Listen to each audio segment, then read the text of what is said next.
आप जानते हैं आज हमारा दूसरा मोटिवेशनल सेशन है। तो आज हम आए हैं छोटे तारे फाउंडेशन, जहाँ पे स्पेशल एबल बच्चे जो है उनको एजुकेट किया जाता है, उनको जो एक्टिविटीज़ है वो कराई जाती है। तो आइए हम आपको यहाँ के स्टाफ से मिलाते हैं, यहाँ के एडमिन से मिलाते हैं। यहाँ पे जो वोकेशनल सेक्शन है उधर दिखाते हैं आपको कि कैसे बच्चे एक्टिविटीज़ करते हैं। फिजियोथेरेपी डिपार्टमेंट है, वहाँ पे कैसे इनको रिहैब किया जाता है। आइए हम आपको दिखाते हैं और इन सबसे बात भी करते हैं। चलिए।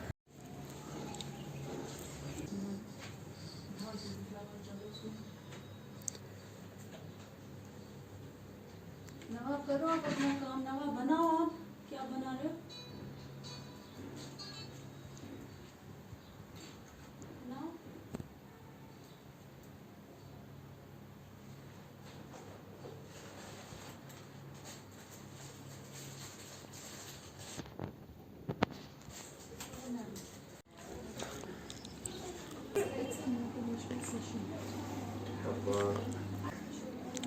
वेरी गुड, चलो। नहीं, ऐसे नहीं करना, सीधे खड़े रहो, सीधे खड़े रहो।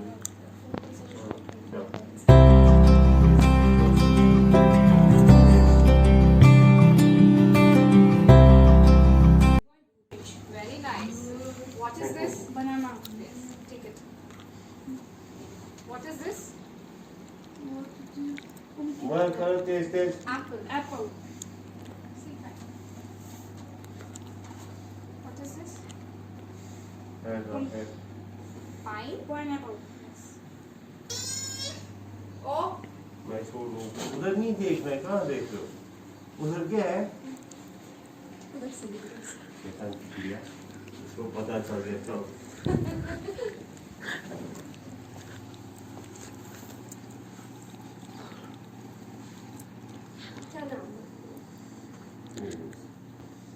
बोल नहीं सकता, one, सुनता सब कुछ है, करना भी है। 4, 5. एक साइड में वो बीच में। अस्सलामुअलैकुम वरहमतुल्लाहि वबरकातुहू। खुशामदीद करती हूँ मैं आपका आज यूट्यूब चैनल जो है हमारी ग्रैब नॉलेज विद शाइस्ता रेशी। जैसा कि आप जानते हैं हमने मोटिवेशनल सेशन स्टार्ट किए हैं। एक हमारा हो चुका, आज हमारा दूसरा मोटिवेशनल सेशन है और वो आज हम आए छोटे तारे फाउंडेशन, जहाँ पे स्पेशल एबल पर्सनस को एजुकेट किया जाता है, उन्हें एक्टिविटीज़ ऐसी कराई जाती है कि उनको डिफरेंट ना फील कराया जाए। तो आज आपको यहाँ के एडमिन से मिलाते हैं डॉक्टर चिंतनजीत कौर, जो हमें बताएंगे ये फाउंडेशन कैसे सेटअप हुई, स्टार्ट कैसे हुआ, चल कैसे रहा है और कैसे ये स्पेशल एबल पर्सनस को हैंडल करती है। आइए पहले इनको फाउंडेशन के बारे में पूछते हैं। आप बताइए कैसे स्टार्ट हुआ, कैसे सेटअप हुआ? CTF इनिशिएटिव जो था 2000 में शुरू किया गया, जबकि कोई कंसेप्ट नहीं था कि there is a special place जहाँ पे इन बच्चों को एक रूफ के अंदर सारी सर्विसेज मिले। Till then disability was very stigmatic और आइसोलेशन में ये बच्चे रहते थे या फिर हमें श्राइन्स के बाहर दिखते थे। सो इट स्टार्टेड इन 2000, जो हमारे फाउंडर प्रेसिडेंट हैं मिस्टर अर्जुन मखदूमी, उन्होंने ये कंसेप्ट लाया and it started with one room. Initially community में काम करना बहुत मुश्किल था कि हम कम्युनिटी को मोटिवेट कर पाएँ कि अपने बच्चों को इस ऐसी जगह लाएं जहाँ इनके लिए काम होता है under one roof. And in terms of practitioners also, तब हमारे पास रिहैब प्रैक्टिशनर्स भी नहीं थे जो स्पेशली ट्रेंड होते हैं इन बच्चों के काम के लिए। बट विद ऑलमाइटीज ब्लेसिंग्स, ये एक जो शुरुआत की थी हमने, आज 20 साल का मुकम्मल सफ़र बन चुका है, जिसमें से बहुत से बच्चे रिहैबिलिटेट होकर मेन स्ट्रीम एजुकेशन में गए हैं।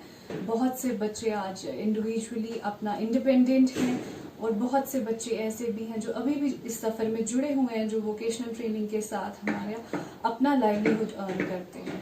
सो ऐसे ये सफ़र शुरू हुआ डिसेबिलिटी के साथ और आज की डेट में हम बहुत से एरियाज केटर करते हैं, जैसे child protection, child development, but core component जो है हमारा दैट इज़ डिसेबिलिटी। जैसा कि आपने सुना कैसे सेटअप हुआ, 20 साल का जो सफ़र है कैसे इन्होंने तय किया। तो मैं आपसे पूछना चाहती हूँ 20 इयर्स की जर्नी इजी तो नहीं रही होगी, बहुत डिफ़िकल्टीज आई होगी, तो आप हमें बताएं कि कैसे डिफ़िकल्टीज क्या आई। देखिए, इनिशियली जैसे हम बात करें कि आइडेंटिफिकेशन और पेरेंट्स को मोटिवेशन में लाना ही ऐसी एक जगह है जहाँ आपका स्पेशल बच्चे के साथ पूरा काम हो रहा है। क्योंकि स्टिग्मा इस लेवल का था कि डिनायल में था, जो एक्सेप्टेंस थी पेरेंट की खुद की नहीं थी, हम तक तो बहुत दूर की बात थी। सो इसमें लेकिन जैसे मैंने कहा, हमारे जो कम्युनिटी इन्फ्लुएंसर्स जो हम कहते हैं, लाइक मोहल्ला हेड्स या मॉस्क के प्रीस्ट या फिर पेरेंट्स की कुछ एसोसिएशंस होती, तो हमने डोर टू डोर जाके उनसे बात की और उनको एक प्लेटफॉर्म पे लाया कि ये स्पेशल जो बच्चे हैं, they have to be accepted first and then इन पे काम हो सकता है। ये उतना ही अहम हिस्सा है हमारी सोसाइटी का जितने मैं और आप। सो इनिशियली ये चीज़ें आई, देन रिसोर्सेज, ऑलवेज रिसोर्सेज तो एक इंटीग्रल पार्ट रहता ही है। कोई भी प्रोग्राम तभी सस्टेन कर पाता है जब रिसोर्सेज हो। बट एज आई सेड कि बहुत सारे लोग जुड़ते गए, हमारा जो लोकल डोनर्स थे, कुछ बाहर की फंडिंग आई, प्रोजेक्ट्स जैसे CRY, child rights and you, they have supported us for 6 long years. Then UNICEF के साथ हमने बहुत काम किया, ऑलमोस्ट 5 प्रोजेक्ट्स हमने उनके साथ किए। सो हमारे जो जेके बैंक है, उन्होंने भी काफ़ी देर तक कुछ बच्चों को स्पॉन्सर किया। Second was resources and third जो कम्युनिटी बेस्ड वर्क था, इन बच्चों का एजुकेशनल कंपोनेंट जो बहुत ही कंप्लीट डिनायल में था। जैसे हम आरटी की बात करें, जब से आरटी राइट टू एजुकेशन आया है, हर बच्चे का हक है बेसिक एजुकेशन का, लेकिन इट्स वेरी अनफॉर्चुनेट कि हमारी एजुकेशन इंस्टीट्यूशंस की अगर बात करें कश्मीर में, they are in a complete denial of giving access to these children just because कि इन पे एक specific special educator चाहिए, infrastructure चाहिए, accessibility, but they are bound to। ये कहीं ना कहीं जो इनका basic right है, अगर हम 4 UNCRC rights की बात करें, right to participate और protection, उनका भी denial है। एक बच्चे को अपनी education से ही महरूम रखा जाता है। सो हमारी अगर इंस्टीट्यूशन की हम बात करें, we have a complete we provide rehabilitation regime, जिसमें physiotherapy, speech therapy, occupational therapy, special education, vocational training plus counselling, ये सारा चलता है, including counselling to the care givers and parents.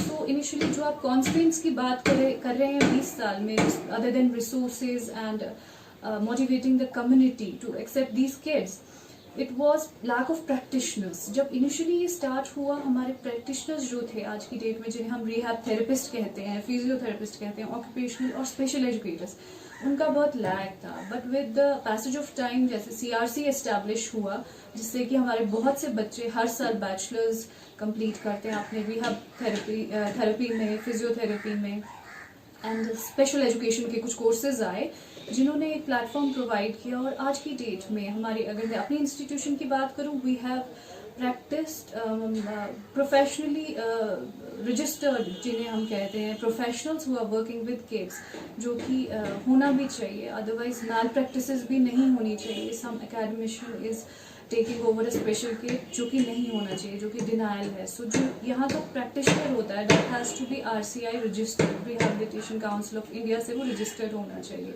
सो ये काफ़ी ज़्यादा कुछ कॉन्स्ट्रेंट्स थे जो 20 साल की जर्नी में रहे हैं, बट आज की डेट में ये एक बहुत खूबसूरत इदारा है जिसमें काफ़ी बच्चे एनरोल्ड हैं। और इसमें हम बात करें कोविड की जो बात रही है, इसमें भी हमारे बच्चे उतने ही इंटैक्ट हैं जितने आपके नॉर्मल बच्चे हैं, जो कि हम ऑनलाइन मोड में भी, और last year after first wave home based rehabilitation भी हमारा स्टार्ट था, जिसमें कि बच्चों को घर पे रिहैब सर्विसेज दी जाती थी। आइए अब इनके ज़बानी सुना हमने कि कैसा रहा ये 20 साल का सफ़र। अब इनके स्टाफ से मिलते हैं, उनसे पूछते हैं कि कैसे वो प्रैक्टिकली ये काम अंजाम देते हैं, ऑन ग्राउंड कैसे वो काम करते हैं, कैसे वो इन बच्चों को संभालते हैं। आइए अब उनसे बात करते हैं।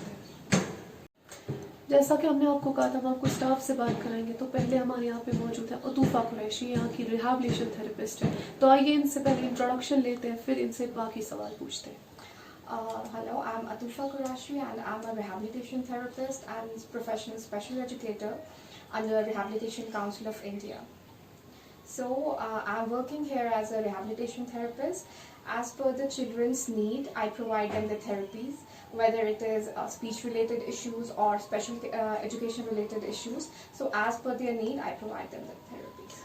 तो आपने सुना। अब इसके बाद हमारा सवाल आपसे ये है कि आप ग्राउंड लेवल पे क्या काम करते हैं इस फाउंडेशन में इन बच्चों के लिए? सी हमारी जो फाउंडेशन है ये पिछले 20 ईयर से काम कर रही है एंड हमारा जो मेन डोमेन है हम स्पेशल बच्चों पे काम करते हैं, डिसेबल बच्चों पे जो काम करते हैं। तो सबसे पहले क्या होता है, हम इनको आइडेंटिफाई करते हैं इन द कम्युनिटी या इंस्टीट्यूशन पे कोई खुद आता है। आफ्टर दैट जब आइडेंटिफिकेशन होती है उसके बाद हम इनका असेसमेंट करते हैं। Once the child got assessed, after that हम क्या करते हैं, हम इनका जो इनको ज़रूरत होता है, जो उनका रिकमेंडेशन होता है, लाइक किसी बच्चे को स्पीच थेरेपी की प्रोवाइड हो ज़रूरत हो तो कोई recommend them into the speech therapy department, किसी को स्पेशल एजुकेशन की हो, किसी को फिजियोथेरेपी की हो, किसी को काउंसलिंग की हो, लाइक हॉलिस्टिक अप्रोच हमारा रहता है एज पर देयर नीड। तो जैसा कि आप जानते हैं यहाँ पे स्पेशल एबल बच्चे हैं जिनको समझाना बहुत ही ज़्यादा मुश्किल होता है, वो नॉर्मल बच्चे से बहुत ही डिफरेंट होते हैं, तो कैसे आप डील करते हैं इस सबसे? हर एक बच्चे में अपनी अपनी कैपेबिलिटीज़ होती है, सेम इन बच्चों में भी अपनी अपनी कैपेबिलिटीज़ है। लाइक इनमें क्या होता है, इनमें हमें इंडिविजुअल अटेंशन की ज़रूरत होती है। लाइक जैसे एक नॉर्मल बच्चा जो है एक एनवायरनमेंट से स्टिमुलस लेके बातें करना सीखता है, बट फॉर देम हमें स्पेसिफाइड इंडिविजुअल अटेंशन से इंडिविजुअल स्टिमुलेशन इनको देनी पड़ती है, जिस वजह से ही is able to do his और हर एक्टिविटीज़ और हर task, so that we have to provide them the individual tasks. तो देखा आपने कैसे प्रोवाइड करते हैं एक स्पेशल बच्चे को एक इंडिविजुअल अटेंशन प्रोवाइड So करते हैं। can I add? Yes. Important is the, हम सबसे पहले जब बच्चा यहाँ आता है तो सबसे पहले जो उसका स्पेशल एजुकेटर है वो डेवलप करता है इंडिविजुअल एजुकेशन प्लान। उसमें उसका सारा आता है, इट इज़ लाइक ADL से लेके सोशलाइजेशन से लेके इमोशनल बिहेवियर से लेके सारे एस्पेक्ट्स कवर होते हैं कि हमें टास्क और हमें अपना टारगेट क्या रखना है। टारगेट जो होता है ये 3 महीने का भी हो सकता है, टारगेट जो होता है ये हमारे 6 महीने का भी हो सकता है। अगर हम इनिशियली एक टारगेट चूज करते हैं, फॉर एग्जाम्पल इसको कोमिंग आनी चाहिए 3 मंथ्स तक, सो हमारा वो फिर अचीवमेंट्स हम उसके ADLs में डाल देते हैं, या बच्चे को पेंसिल पकड़ना हाउ फाइन मोटर स्किल्स इसके इम्प्रूव करने हैं उसका भी हम टास्क बनाते हैं। सो एट द एंड हमें अपना गोल दिखाना होता है, इज इट अचीव्ड और नॉट। ये सारा जो होता है इसके एक इंडिविजुअल केयर प्लान पे या IEP जिसको हम इंडिविजुअल एजुकेशन प्लान बोलते हैं उस पर सारा मॉनिटर होता है। This is a small request मेरी ओर से, मेरे इदारे की ओर से। जैसे कि आप जानते हैं जहाँ हम रहते हैं, we live in a place जो कि कॉन्स्ट्रेंट रहती है पॉलिटिकली, और कैसी सिचुएशन रहे कुछ नहीं पता। तो ओवर द 3 years हम लोग रिसोर्सेज की इससे बहुत लैक कर रहे हैं। सो ये इंस्टीट्यूशन उतना मेरा है जितना आपका है। हमारे बच्चे यहाँ रिहैबिलिटेट होते हैं और उन्हें इंडिपेंडेंट बनाया जाता है, मेन स्ट्रीमिंग के लिए तैयार किया जाता है, अपनी लाइवलीहुड जनरेट करने के लिए तैयार किया जाता है। A little contribution can make a difference to someone's life. एक बार इस इंस्टीट्यूशन पे ज़रूर आएँ, देखें क्या काम हो रहा है, और जो भी आपका लिटिल कॉन्ट्रीब्यूशन हो सकता है प्लीज़ उसे आप दीजिए और इस हिस्से का, हमारी इस जर्नी का हिस्सा बनिए। आप हमारे वेबसाइट पे जाइए, देयर आर डिटेल्स, और कंट्रीब्यूट कीजिए एक छोटा अमाउंट जो एक बच्चे की लाइफ को बहुत बड़ा डिफरेंस बनाएगा। Thank you.